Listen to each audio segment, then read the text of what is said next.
is streaming at you from everywhere. The Hulu wants your eyes. So does VOD, iTunes, and I hear there's a thing called YouTube now. What? We're gonna help you sort through it all. Here's what to watch.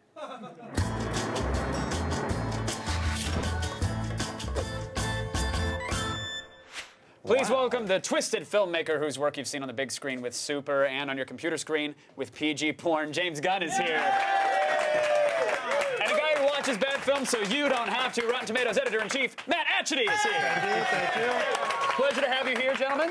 We're happy to be Thanks here. for breaking the champagne over the bow of this beautiful baby we call What to Watch. And Matt says he's going to go delete some of my bad reviews on Rotten Tomatoes. Oh, that's very kind. Hey, 20 bucks is 20 bucks. You run a scandal much like Yelp, huh? Exactly. Look, there's some bad reviews there. We can put them on page 5 for a nominal fee. It's a good racket. It keeps me eating. Now, one thing that you guys don't rate on Rotten Tomatoes, which I love to endlessly, are TED Talks. I try to at least watch a talk a week. Sometimes I would start a whole day off with a TED Talk every morning. I love these things, and I just kind of want to point them out to our viewers if they haven't seen them. I think they're incredible. You can learn everything from how data mining works. Rob Reed has a great talk that you're seeing there about the music industry and how they overinflate their numbers and sue people for billions of dollars, and they're essentially evil. But it's like 10 to 15 to 20-minute just little slices of life where you learn 10 things you didn't know about the orgasm. Right. You can see that right there. I don't believe there's 10 things I don't know. Oh. There's a lot I don't know about orgasm. I found out you can. I know everything about the male orgasm. I found out you can have them without paying for them. I have a question. Fascinating. I have a question for you about TED Talks, Kevin. Please. Like, if you're extremely stupid, which I am, and you have a very short attention span for anything without large breast or sea monsters in it, is TED Talks the right thing for me? They actually have a section dedicated to large-breasted sea monsters. Really?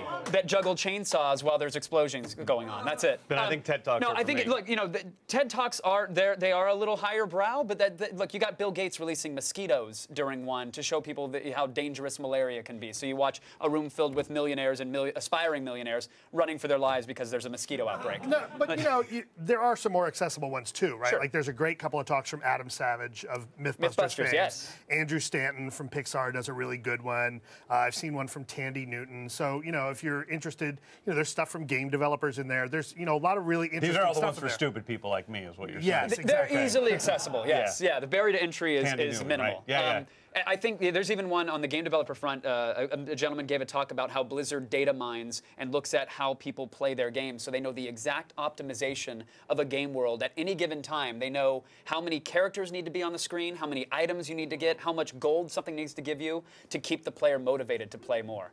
That's fascinating. Wow, that is pretty cool. It's not, it's not breasts and lasers and explosions, but you can find that on the rest of the internet. That's everywhere else. So that's why I like TED Talks. But what do you suggest?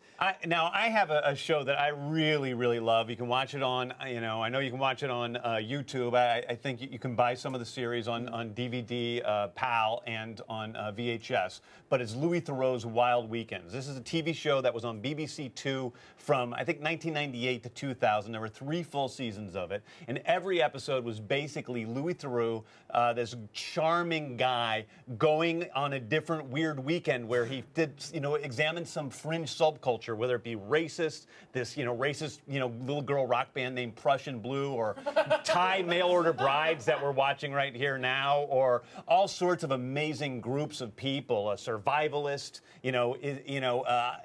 Indian gurus. Right. And it's So just, Louis would just immerse himself in this world and say, here we go. Yeah, for anybody like me that's interested in fringe subcultures, it's the most fascinating thing. And Louis Theroux is really, he's one of the greatest interviewers. He's not on my radar. What's his style? He's a British guy. He's kind of like a gentle Howard Stern. He really ingratiates himself to people. Even when he's talking to these awful, racist or these other people, he somehow gets in with them, gets them to trust him. There's Prussian Blue right there, the little racist girls. Oh, they're my ringtone. I'm very familiar with them. And, he really ingratiates himself to people. I have a massive man crush on him. He's the kind of guy that I want to take under my arm, make him my little buddy, take him through a dark part of the city, and then protect him from bullies. Okay. I didn't know how this. I want to take him into a dark alley and make him a man. Yeah, I didn't know where that was going. There's other stuff I want to do to him, too. I know Louis Theroux. Yeah, he's a sexy guy. Matt, what are you obsessed with these days? What should we be watching? Game of Thrones. I'm hooked on Game of Thrones. Fantastic show. It's one of the best examples of what's being done on TV right now. Say what you will about things happening in movies, which is really my bread and butter. TV is where it's at, and Game of Thrones is a great example of what you can do with a big budget and you're not worried about ratings. HBO's model being a subscription model, they just want people to be subscribing to the channel, and they present this great show. It's really good. It's really dramatic. Are you in love with it because you read the books and now the books are coming to life, or? I read the books. Yes, Okay. I've read the books, and I like seeing the books come to life. But my wife watches it too, and she hasn't read any of that. It's a great story, and I have to give props out to Peter Dinklage, who's the lead. Yeah. The man. He's the man. He's amazing. Yeah. And he really carries the show. But you've got this great supporting cast, not the least of which is Lena Headey. People might remember from 300. It's great stories, some good gratuitous nudity from time to time. Who's your favorite character? Tyrion? I would have to say probably Tyrion. I'm a Theon Greyjoy man. I like Theon Greyjoy. He's a bastard like myself. He's weak. He's a great character. I have to love give him on you the great show. trivia for Alfie Allen, who plays that. Because Alfie Allen is the sister of Lily Allen. Or, I'm sorry, the brother of Lily Allen. Right. Lily Allen That's has a greater piece of trivia if he's actually exactly. a sister. Who knew? Yeah. But, and Lily Allen has a song on one of her albums called Alfie, which is about her brother that smokes way too much weed. And that's this guy. And so those people out there are like, oh, wait a minute. Game of Thrones also does have large breasts, and it doesn't have sea monsters, but dragons. They're kind of like land sea monsters. Yeah, the sea monsters that walk or fly. I'm into it, yeah. Well, now maybe I'm convinced. Truth be told, I fell asleep during the title sequence. Like, it wasn't...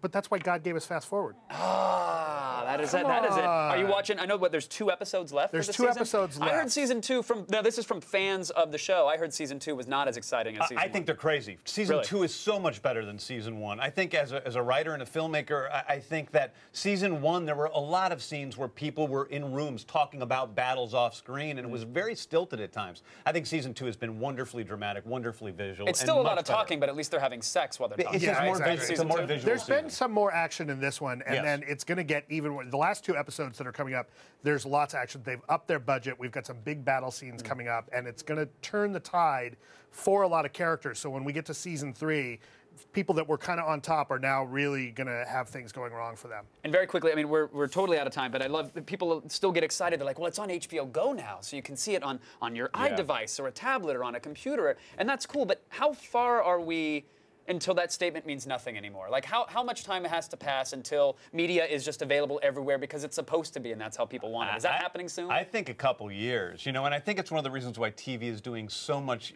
is so much cooler today than movies. It's because it's a lower risk-reward ratio. You watch a couple hours of a TV show. If you like it, you can watch 30 hours, and if you don't, you don't have to watch it anymore. A movie, every time out, you're taking another risk. So TV it's just doing dynamite stuff. I think it's a generational shift, too. I think that there's those of us who are somewhat older who remember the difference between movies and TV and watching something on the computer. My 8-year-old watches things on the phone. He watches things on the computer. He watches the TV. He just says, I want to watch a show. And he doesn't see the difference.